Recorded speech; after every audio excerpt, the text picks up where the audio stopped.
welcome back to this channel. So I've decided to start a new series called Film Fridays, where every Friday for the next month or so I'll be uploading a video that talks about a movie that either talks about some kind of mental problem or features some neurodiverse character. And it's not always gonna be social anxiety, but for this video it is.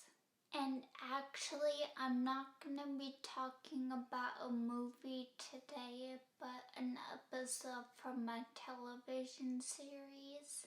So in the Star Trek The Next Generation episode, Hollow Pursuits, it's not explicitly stated that Lieutenant Barclay has social anxiety, but it's pretty obvious from watching the episode that he definitely struggles with some kind of social phobia. Throughout TNG, all of the main characters got several episodes that were devoted to them dealing with some kind of internal issue. But this episode was different in that we had never seen Lieutenant Barclay on Star Trek before, and he had the entire episode dedicated to him where he was the central character. It's almost as if the writers wanted to write about this specific issue and they had to create a character to fit that, because none of the existing characters had any of those qualities. It's not my favorite Star Trek episode, but I actually really liked it, and apparently so did a lot of other people, because Lieutenant Barclay made appearances in several more TNG episodes and in some of the Star Trek films, and I think even in Voyager. I found it to be very relatable, especially with the conversations that he had with Geordi. Although I don't really think that most people would feel all that comfortable with sharing their most intimate thoughts with people so quickly. I mean, he was telling things to Geordi after only a couple days of them being friends that I don't think I would personally feel comfortable with sharing with other people for several months at least. And even then I get super surprised of myself, like, oh my god, did I actually say that out loud? I can't believe I did that.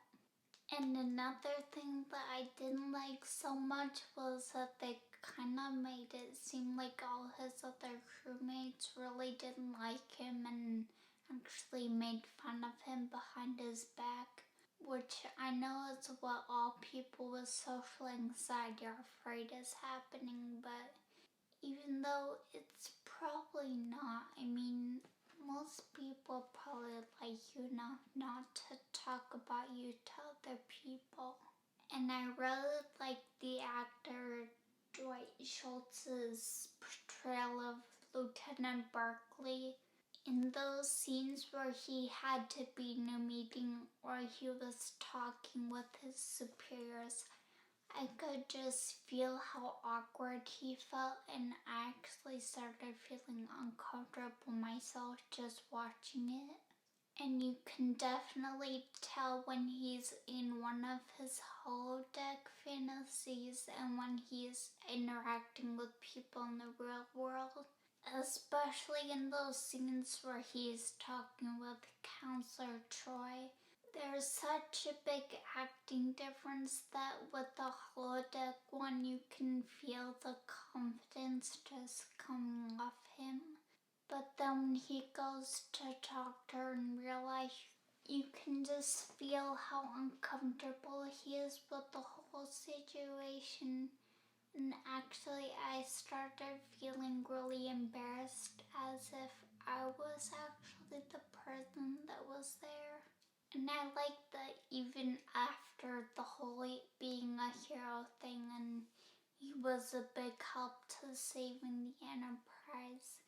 He still wanted to seek reassignment at the end of the episode because he just still felt really uncomfortable there. And I think a lot of different types of media have this problem where they have these characters go through some sort of life-changing experience that they weren't expecting. And then at the end of it, they're all cured of whatever illness they had and they never experience that ever again, which isn't really true in real life. And like with this episode, he really has a lot of progress going through this incident, but then still he's not completely cured of his social anxiety. But in all the other appearances that Lieutenant Barclay makes on Star Trek, there is no mention of his social anxiety problems anymore, and he seems pretty comfortable around people. It may just be that he's continuing to deal with it off screen, so we don't get to see any of that. But I really would have liked it if it was more of a constant struggle that he always had to deal with rather than just have it solved in that one episode. If you want to watch the episode, I believe most of the Star Trek series are available on Netflix. I think I saw them on Amazon Prime Video too. Anyway, that's all I have to say for that episode, or at least all I can think of. I have a lot to say about Star Trek since I love it. Maybe I'll make a separate series about that at some point. But I hope you liked this video, and I'll see you again next Friday.